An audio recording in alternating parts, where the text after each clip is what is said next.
it's Joy, and today we're watching Ted Lasso, Season 3, Episode 5, Signs. Thank you so much, Pamela, for sponsoring. I love the show. Let's go. I actually finally convinced my mum to start watching Ted Lasso this week.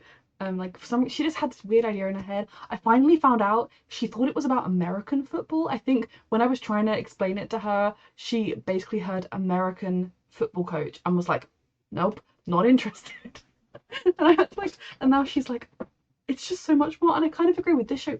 How do you explain it to somebody in a way that sells what it is? Because it isn't just a show about a football coach. Like, it is. That is a huge part of it, like how Richmond does. But it's just 1,000 times more than that. And I struggled to explain it successfully. And she fell in love with it. She stayed up till almost 1 a.m, which she never does because she wanted to finish out the first season. And with this loss, Richmond so yeah, they're not doing great. Without a victory. Newcastle dismantle the Greyhounds 4-2. The talent is Zava is going to try and leave, right? It's got to feel like nothing is going your way.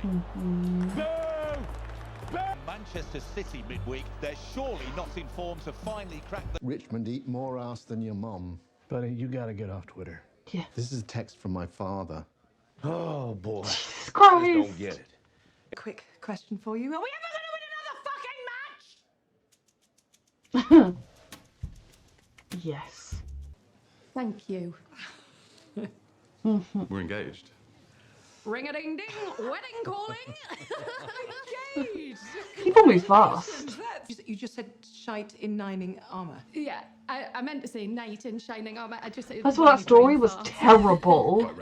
I did. Which I absolutely despise. Oh no, don't make me listen to it again. Because it's intimate and emailed it. Okay. Shite in nining. Because this is a show set in the real world without magic. This is a show set where about a football club within the real world. There is not a magical psychic person who knows some random woman is going to say those words. Because now, for me to rationalize this, I have to believe that not only did this woman do research into Rebecca's life, research into Sam, find out that they'd ordered the green matchbooks, which is unlikely, but is still possible. I now have to think she has paid this woman to say that. This is a show set in the real world, where Ted's, inspirational way of making people see, heal themselves and look at each other better and have, a way of looking at the world that is brighter than the real world we live in sometimes. If there's magic in the world too, it just feels like, okay, well, we can never attain this in the real world. Army, where we feel we're spreading ourselves thinly, then we'll hire more people. It's called growth. Okay. That is how business works. Please. Yes, definitely. I mean, this is an unusual way to run a company. Oh, yes. Shandy does not have a good relationship with rejection, or her ex, or the workplace, or... So, I was originally so on board with the hiring of Shandy. In some ways, it kind of reminded me a little bit of Keely. Initially people would look at, in the first season, Keely was, just an airhead model. Yeah, nothing can be made of her, which is nonsense. There will be smart models, dumb models, and even if there are dumb models, it doesn't matter. It was fine. But, through Rebecca, through kind of her own confidence, she was able to get these other, to expand her horizons and try things and grow. But at this point, I'm like, what are they, Shandy's just... Keely would fire her at this point. They hadn't been friends for years. They hadn't seen each other. She would just fire her. She's useless. Or give her training of some kind because she's ridiculous. Most nouns.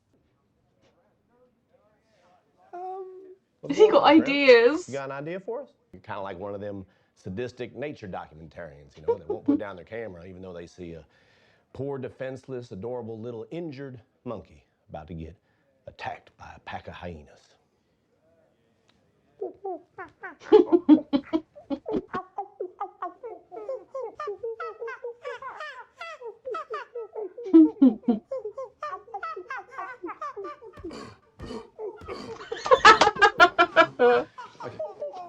Henry got bullied at school this morning. If we leave right now and take the connecting flight. Thing is, from that, there's a part of my brain that almost we expect that Henry was bullied. What if he was the bully? Though Henry's a sweet kid. Paris, we can be. Next thing you can do with bullies is ignore them. Then you sneak into their house at 4 a.m.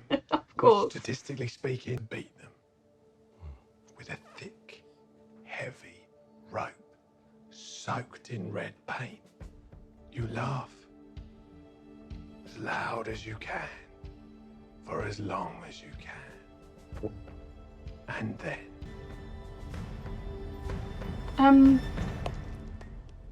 could we maybe get Roy some therapy? Please? Yeah. ASAP? You know, I may just. He's too young for you and you're too old for him. Like, how old is Sam at this point? Like, is he still early 20s? Because if so, his brain isn't fully developed yet. Like, I don't like age gap relationships. Like, obviously, yes, there's a degree of the feminist, like, Rebecca flipping. Normally it's men and no one bats an eyelid, but I do bat an eyelid when it's men with young women.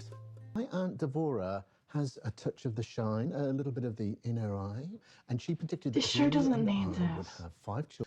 And psychics, even if some of them are charlatans, they can help us see something in ourselves that we can't quite see ourselves. They didn't need her to say some things that were complete, like, a green matchbook. Yes, it's a freaking coincidence Sam has them. You could say she'd researched Rebecca's life, or you could just say it's a coincidence, like, lots of places have them.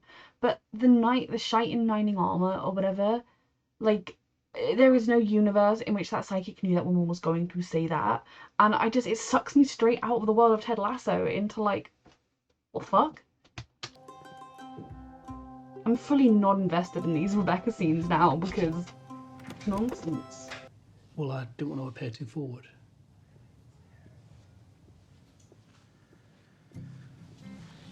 Okay.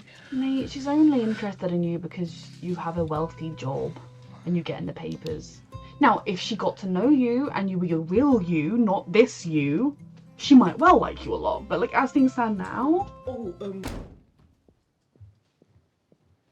You just need to do it. Rip the bandage off. Just rip the bandage off. Rip the plaster off. Fucking hate you. I hate all of you. I don't think this Shandy plotline has added anything to the show either. Like, I like seeing Keeley figuring it out and struggling with running a business and you're not having a huge load of experience, but also not wanting to do things in a sort of shoddy way. But we can run some tests and see what's possible. Sound good? Great. Yep. Thank you. Well, sit tight, relax. I hate the I'll have idea our that she tech, didn't have kids take some because blood, of do Rupert. some imaging. And also, I mean, adoption isn't easy in this country. Like, I mean, I don't think adoption should be easy, but what I mean is, like, there's a whole, like, the way the foster system works doesn't always necessarily mean it's really easy to adopt, even though there are lots of kids that need adoption, etc. I'm not an expert in it either, but, like, she could adopt, she could have a surrogate. Like, there are 1,000, I mean, again, I don't know how much surrogacy is a thing in the UK, but, like, there are 1,000 ways you could potentially explore having children when you're wealthy, and especially when you're wealthy, it's easier. So, like, even if they're not biologically children, if Rebecca wants children, she can fucking have children. Fuck men. Any age, more or less, can just go have a kid. See, the Richmond part, that's what I'm truly invested in. no video games before bedtime. Unless it's Animal Crossing. That shit's fucking soothing. Yeah. Well done, guys. You know, but who the fuck cares? Because so are we. Just stop acting like a bunch of little bunny rabbits. Let's fucking do this, yeah? That there is no opponent this team cannot conquer. Okay, so You will not this win is more him being a team player than he has been, You in some will win. ways. Manchester City is going down!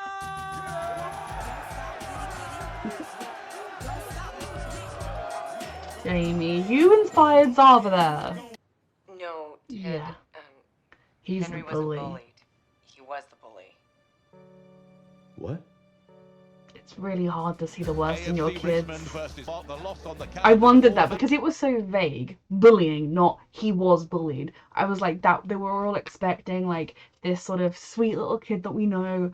But I will say the fact that the mum is just like he was the bully is good parenting. I mean, okay, yeah, he's out getting a treat at the park. So also like he's young, he doesn't deserve to be like punished. And we don't know all of the details. But so often with parents, they're like, no, my sweet child would never. They're being bullied by somebody else. And you're like, no, we're literally the teachers. We have literally seen this. We have like 10 children who've come to us crying because that kid is being mean to them. It is your child. Like, it doesn't mean your child is like demon spawn, but they are in the wrong right now. And if the parent addressed it, did something about it, that kid could grow up healthy emotionally. Or they can let them become a bigger bully. Slicer, cut, mash 'em. I'm not playing. Share into your voice, please. Okay. Outclass him, Sam. Thank you, coach. Poor Colin. Boy, where's Zava? Has he quit? Whatever's going on with him, he's going to be just fine. Thank you, Coach. You just need to treat it seriously, but also be to kind hear to it. him. That's what I said. This is not her kind of establishment. She is a very famous model. So, and we don't are on advertise dates. that. Vine. Yeah.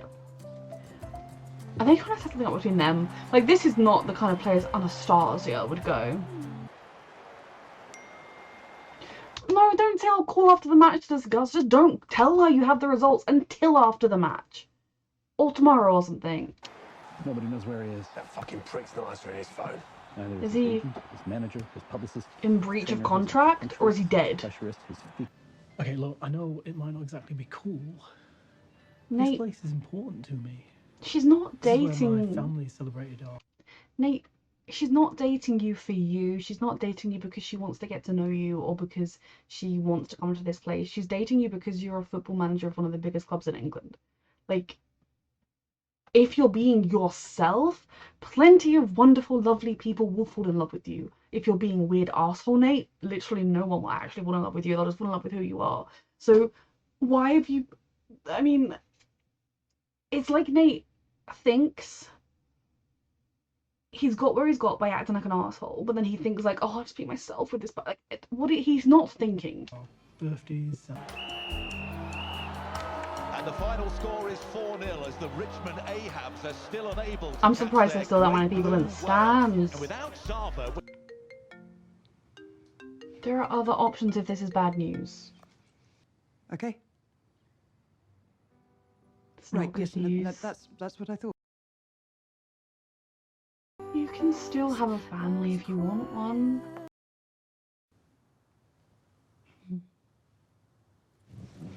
I've been worried it was heading in this way. First of all, unprofessional.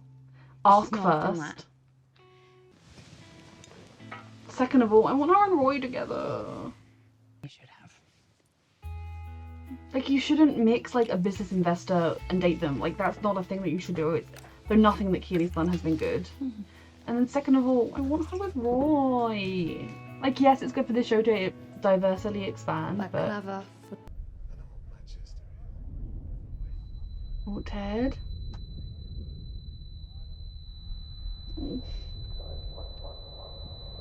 Hey, big guy. Hi. Sorry about the match. Oh, don't worry about that. It happens. We maybe need to It's talk good to about see you, why man. you were being a bully. Hey, how about we hop online, play a little Roblox? How's that sound? You're on. Love you, Dad. I love you too, buddy. I'm proud of you. Seems like they've handled the bullying thing well.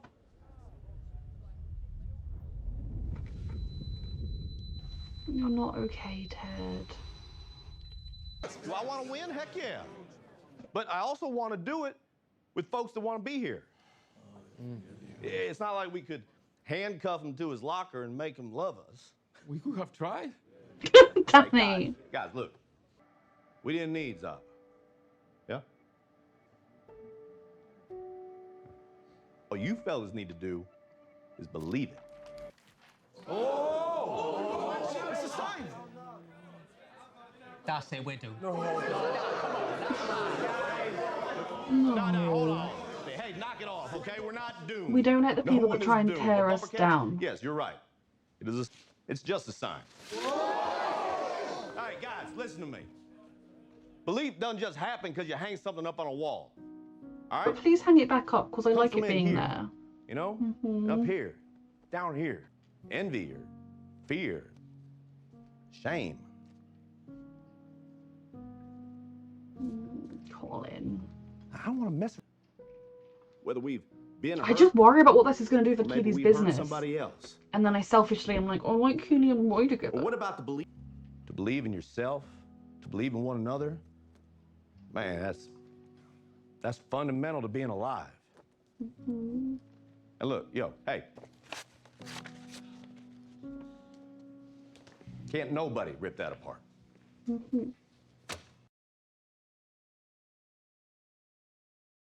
What, 4 a.m.? Damn fucking right. Their friendship is everything. Oh, this show really does have something special. Like, it's how it kind of shows you how we all should be, the best way to be, the hopes for how we could all act, but it doesn't shy away from how difficult it is to achieve it, the bumps in the road, the things you're gonna do, how Ted can be someone who is so inspirational to so many people, yet he represses still so much of his own feelings and what he's going through. And I had a really horrible thought all of a sudden at the end there, that I'm feeling more and more like he really should just go home and be with his son, because he's not happy being apart from his son. And I had this horrible thought that, like, because I know this was the final season, I mean, I know that there now might be a fourth season, and I really want there to be a fourth season, and I hope everybody is back, because I wouldn't want a full season with just some people, I'd want a full season with everybody. But regardless, like, if this was designed as a final season, I could see it ending with Ted, like, finishing his time at Richmond. And I was like, what if Nate becomes the captain, the manager of Richmond at the end? And I don't like it at this point. I mean, okay, I don't hate it, because if he redeems himself, it could be a really nice full circle moment. But I'm also like, Nate's gonna have to fucking work hard to redeem himself. And as things stand, he just every now and then acts like the old version of him, but hasn't put in any of the work to acknowledge his own mistakes. Now, maybe this failed date is going to be the beginning of that, because he realized he was acting pretentious, he was acting not like himself, and now he's had a really nice time with someone who doesn't deserve to get caught up in his bullshit. Nate, when he was nice, yeah, she could earn him, but Nate now, stay away from the woman. But maybe that'll be a sign that all of this pretense he puts up with, and this I'm mean and horrible and nasty, I'm gonna spit on the ground, is kind of awful. And I need him to earn his redemption, because it's not like when in season 1 Rebecca confessed to Ted what she'd done wrong and he just blank forgave her, because he understood what might have driven her to that place. And the fact that by herself, I mean, okay, yes, Keely kind of pushed her there, but she was getting there by herself. She was able to realize what she was doing was wrong and apologize. He was able to forgive her because he gets it. Whereas Nate, I don't think has as understandable a motivation for what he did, or for at the very least how he did what he did. Because ripping up the believe sign, being brutally horrible to Ted, ripping them apart in the press, and all these things that are just so unnecessary and just mean-spirited, that nothing Ted did inspired that. It's Nate's own insecurities, and like maybe Ted should have known better about them, but Nate isn't the only person in Ted's life. Nate isn't the only person Ted's trying to be there for and help, and he's not always going to do everything perfectly. And it's like Nate was like, you didn't do things perfectly with me, therefore I hate you forever. And we know that we've seen him not feeling that, so I'm gonna need the Nate redemption arc to kick into gear, or Nate stop being in the show. And I love Nick Mohammed, and like, I loved Nate, so obviously I want him to redeem himself, but yeah, right now I don't like the idea of that as an ending.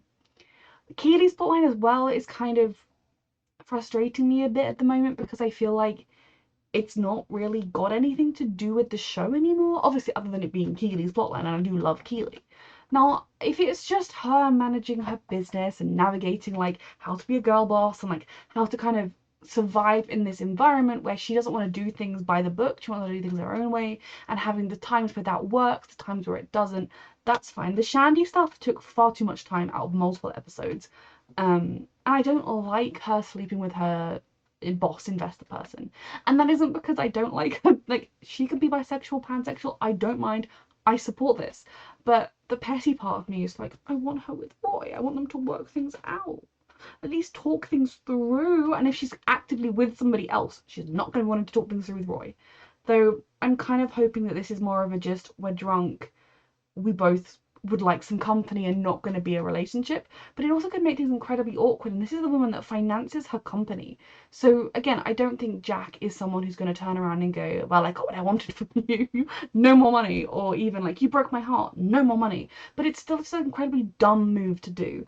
The way it happened as well. So we will see what we go with Keeley. Now, the parts of the episode that I was extremely invested in were obviously the Richmond parts of things, the Ted Lasso parts of things. I had a feeling, like I said, that it was going to be that his son was the bully. But if it was a one-time incident, I don't know that it's bullying. It's just being horrible, being a little brat, being mean. Bullying, I thought, would be cast as something more continual, ongoing, but it was an incident of bullying, I suppose. So obviously the kid is still young, so you don't want to like go to like DEFCON 1, but I'm hoping they really talked it through with him, talked through what had driven him to act that way, and that he will do better in future, because there's a little bit of that, like, he just said, I know, Dad, I should have done differently, I should have done like you told me, and then Ted went, it's all forgiven, it's fine. And like, if his kid is actually a conniving little shit, which I don't think he is, that kind of kid who manipulates everybody, and I have known children like that at the school I used to work at, like, they exist, could be like, oh Daddy, I'm so sorry, I will do things how you told me to, and then just go and be a little terror, and then go, I'm so sorry, Dad, I just got a little bit angry, and like, you have to kind of just keep an eye on him. I'm assuming his life's a little bit jumbled up, his dad's not around, he's got this new person in his life, and although like he's doing okay and he knows he's loved, he's feeling a little bit mixed up. He's also a kid figuring things out. I'm not going to demonize him, but I also hope that like there was some parenting done there, and some like sitting him down and saying that was unacceptable, like what happened, what triggered it, you know. I hope so. Obviously it's hard for Ted to do that because they are via FaceTime whenever they can catch each other, but I have to assume it wasn't just, oh dear, let's go to the park. I hope that like he did have some parenting. And for Ted, he's having panic attacks still. In the first episode of this season, I think it was, we saw him talking to a therapist friend, and we haven't really seen that since, and I think he needs to see a therapist regularly. Potentially one who's his friend, potentially not. Like, he needs that regular time, because he's working through so many things. He's still getting through the divorce, still working through the divorce. Then you've got not being with his kid and dealing with that. He's still, you know, he's kind of still processing and getting it through how he lost his father and everything that entailed. So he could do with seeing a therapist, especially as it is affecting him in his day-to-day life. Nobody should be experiencing panic attacks, mild or full-blown or whatever. And it could well be affecting his ability to coach the team, because without Sam calling him back, he wouldn't have had that big rousing speech with him, which season 1 Ted would have been straight in there with the big rousing speech, even though he was going through shenanigans. So we'll see where this all ends up. Jamie and Roy, they have the best relationship. Like, that is maybe my favourite part of the show. I mean, it's definitely one of them. And it's really funny because, like I said, I think I said I got my mum finally to watch Ted Lasso, and so I watched a few episodes of season 1 with her when she was watching it, because I was walking through and I was like, I do like this show. And it was just so funny because my mum was like, oh, I hope Jamie's not in it forever. And I was like, and so she actually turned to me and went, does he leave or does he change? And I was like, yes. Like, yes, because she really, like, she was like, I don't care if it's a spoiler, I just need to know. And I was like, yes. But seeing the way Roy and Jamie interact in season 1 and then knowing where they get to, it's really lovely. So, Richmond aren't doing too great, but they've lost Zava. Now, Zava was never going to stick around for long. Narratively speaking, having a superstar player that wins everything for you doesn't really make sense. Jamie is working harder than ever. The team can unite and work harder than ever. I'm hoping at some point Colin will feel strong enough to come out, and I'm hoping Colin comes out and isn't outed. And that kind of him being vulnerable in that way, and them all realizing, I might have made you feel like shit before, I'm so sorry. But if anything, that whole process could also work to just make Colin an even better player, because he's not dealing with all those nasty feelings, as Ted said, but also could make the team really come together. I love this show. Thank you so much, Pamela, for sponsoring, and thank you for watching.